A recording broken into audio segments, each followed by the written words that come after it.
beautiful people. Good morning. Nagluluto ako ngayon ng tinolang manok. Kasi guys, meron akong sakit. Tinatrangkaso pa rin ako, pero kailangan kong bumangon kasi wala namang ibang kikilos para sa akin. Yung mga anak ko ay pumasok na sila. So, ako na lang dito mag-isa, kaya kailangan kong kumilos para magkaroon ng makakain. Ito na nga guys, magisa na tayo. Unahin natin yung luya. Masama yung pakiramdam ko talaga guys.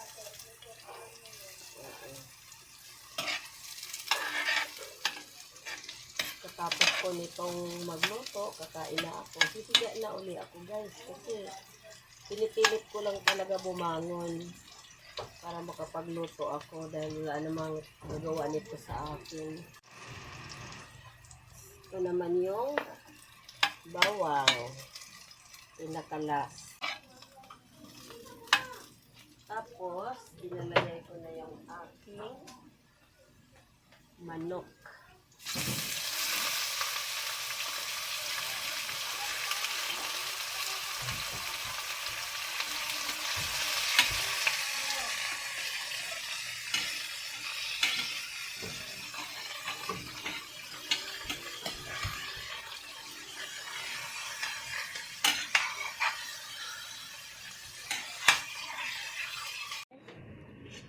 Ayan na guys. Ayan, nasarap na yan guys. Tinikman ko na. Ayan, ilalagay na natin yung malunggay. Dagdagan natin guys ng patis kasi medyo matabang. Unti-unti lang kasi baka naman umalat.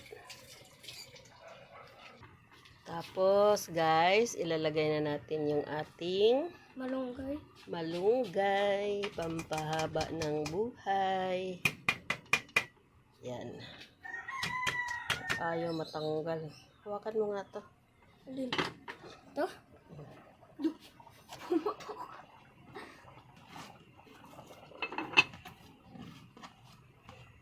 No, okay na yun. Ayan siya guys. Antayin muna natin guys na maghalo. At yan na nga guys. Tapos na. Maya-maya kakain na ako. Kami pala ng apo ko. Gusto niya ako makikain sa akin. Ayan na guys. Kakain na kami.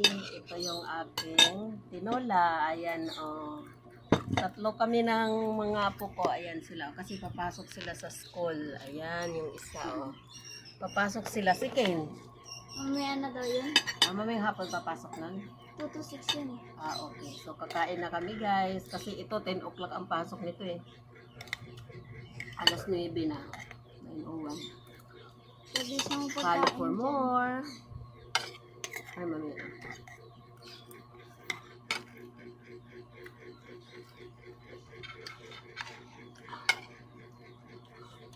Sarap. Sarap ng sabaw.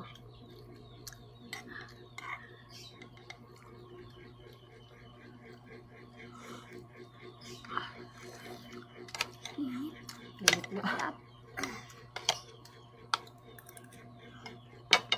Ang sarap na sabaw. May laman, Cyril, kumain ka. Yung maliit. Para may laman yung utak mo.